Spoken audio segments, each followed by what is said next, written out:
ಈಗ ಸರ್ಕಾರವು ಜನರ ಆಲೋಚನೆ ಮತ್ತು ಜನರ ಬದುಕಿನ ಬಗ್ಗೆ ಸರಿಯಾದಂಥ ನಿರ್ಣಯಕ್ಕೆ ಬರ್ತಾ ಇಲ್ಲ. ಜನರನ್ನ ದಾರಿ ತಪ್ಪಿಸುವಂಥ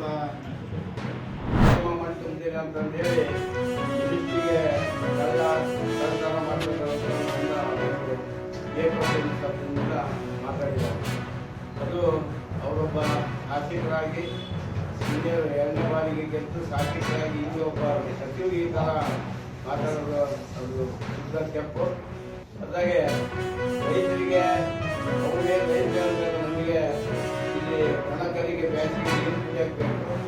ಮತ್ತು ನಮ್ಮ ಕೆರೆ ನಾವು ಹೂ ಎತ್ತಿದ್ರೆ ನಮಗೆ ರೈತರಿಗೆ ಒಳ್ಳೆಯದಾಗ್ತೈತಿ, ಎಲ್ಲ ರೀತಿಯಿಂದ ನಮಗೆ ಕೆರೆ ನೀರು ಇರ್ತೈತೆ ಅಂತ ನಾವು ಮಾಡ್ತಾರೆ. ಹಂಗಾಗಿ ಇವರು ಸುಮ್ಮನೆ ಹೋಗೋದು, ದಾಳಿ ಮಾಡೋದು, ಮಿನಿಸ್ಟ್ರಿಗೆ ಟಾರ್ಗೆಟ್ ಮಾಡ್ಕೊಂಡು ಆ ಥರ ಮಾಡ್ಕೊಂಡು ವಿಚಾರ ಮಾಡಬೇಕಾಗ್ತದೆ. ಒಂದು ಶಾಸಕರಾಗಿ BJP ಮುಖಂಡಾಗಿ BJP ಧೋರಣೆನ ಹಾಕೋದನ್ನ ಬರೀ ಬೈಯೋದು, ಗುಂಡಾಗಿರಿ, ದಾದಾಗಿರಿ ನಾವು